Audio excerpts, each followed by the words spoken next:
This is your Daily Mojo Extra. The whole thing's crazy. I mean, the world is crazy right now, so it makes as much sense as anything else it does in the world currently. But it just, it seems with the kids that there would be, and I know you guys are stretched to the max. Who comes up with the procedures, the protocols? Are you handed those down from the top, from outside the agency? Yeah, everything comes from the top down, whether it's Health and Human Services, I think, with the kids, and then with family groups, it's refugee and resettlement, or some bunch of guys. I don't know. Who they Right. are, but, Right. obviously, they've never been down here. They don't really. I mean, they'll come for a dog and pony show, but they don't really know how it works down here. And I don't think, obviously, they don't really care. If I was running this show, anybody whose kid came, I mean, even if you came across the river with an infant in your arms on an inner tube, I think you're going to jail for that. If it was up to me, because that's just not safe. Yeah. Well, then we'd be overloading the jails. Yeah. I mean, it's always something. Yeah. The other big thing down there, and this video up on the screen out of Fox 4, the installation of that floating barrier, which was, I guess, installed with, a whole lot of consternation. People saying it wasn't fair, it wasn't right. I think now the federal government is going to try to sue Texas. Has this thing worked? Is it not working? What's the deal with it? It's working surprisingly well. And it's not deep water. I mean, you see that excavator just driving through there. Right. So yeah. it's waist deep, maybe chest deep. So it's you try and go under, you're going to get caught in the netting, right? Right. But if you just go upriver or downriver, 1,000 yards, you go around it. But at the same time, it's preventing people from coming in right there, which is perfect. We should be able to dictate where we're going to play this game of cat and mouse, not the smugglers. And it's working wonderfully well. I mean, it's amazing how well that those buoys are working. I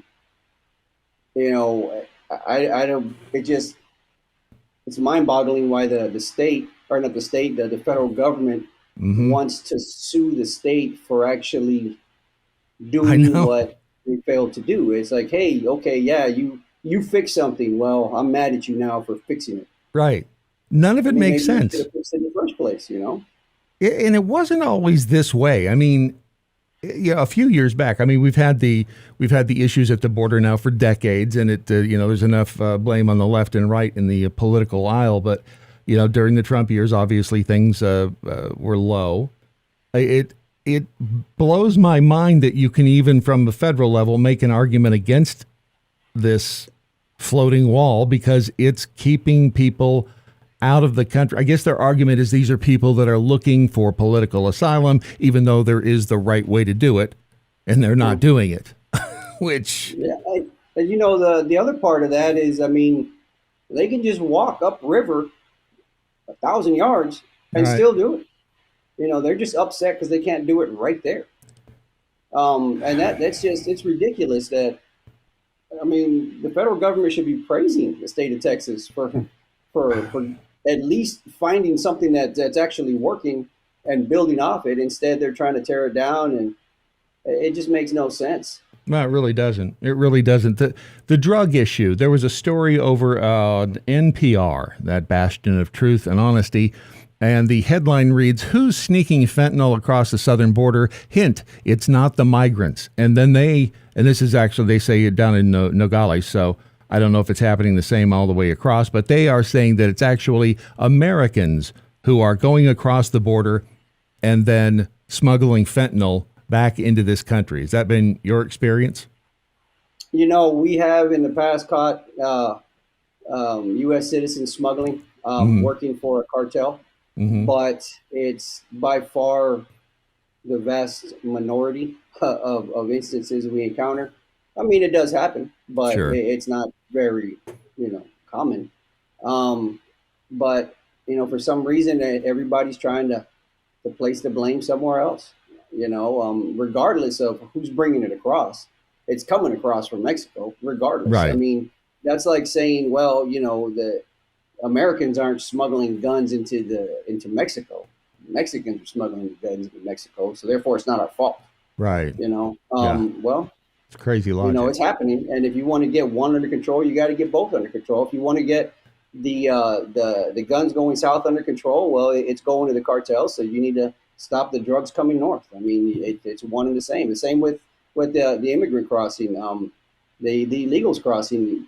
It's money in the cartel's pocket. You're just making them stronger. Where are we seeing the most? What countries are we seeing the most represented at the border coming across? Right now it's you have the big three: the Honduras, El Salvador, Guatemala. Actually, El Salvador is not as big as it was before. Nicaragua is pretty big. Cuba is still pretty high up in there. Venezuela is a lot bigger, and we still see quite a few Chinese, but it's not just those groups. I mean, every day we call them the exotics. You'll see obviously the Chinese. You'll see some from India. You'll see Sri Lanka. That's kind of You'll odd. have Ukrainians every now and then, Russians every now and then. So we get a mixed bag. It's a big bowl of Skittles down there. Are the Russians and Ukrainians? It seems likely they're just trying to get away from the war, right? I mean, that's what they're. Yeah, it's again the whole thing. It is mind-boggling, and the fact that these people aren't following the rule of law by stopping at the first country that they come to and ask for, but everybody seems to have forgotten that the government officials just let that slide right on by, pay no mind, nothing to see here. It's like all of our the whole justice system, everything about it is broken right now. Like I can't think of one part of it that isn't. Can you? It's like that saying that. What is it that if you build it, they'll come? Mm-hmm. That's the United States. I mean, I think the new motto should be "We'll leave a light on for you," because I mean, it's just Yeah, it really is. Again, it's mind blowing. That has almost become cliche. I'm just astonished. When they use the app, in just a couple of more minutes here, they use the app. Do they? How do they get payment? There've been, we've seen reports that when they come across the border, that they are paid X number of dollars. One of the figures I saw was $2,200. Do they get money? Yeah. Are they given money? Are they given a credit card? What are they given? Do you know? I have no idea. I know they get something because I know they get cell phones. I know that. I've seen that myself. Right.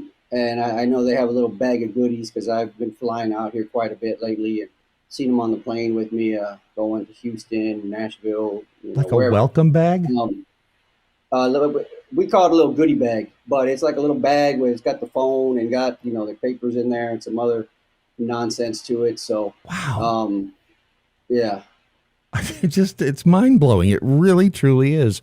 All right, I try to ask you this every time we speak. What do y'all need at the Border Patrol? What can we? Is there anything that we as the citizenry out here can give you? Is there anything we can do?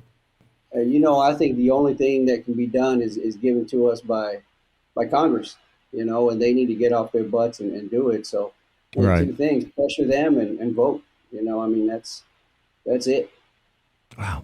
I feel for you, brother. I really do. And hope to get back down there and see you and spend a little time there on the border again, because it was just... I mean, you might want to wait another month or two because, man, I know it's hot up there, but it's even hotter down here.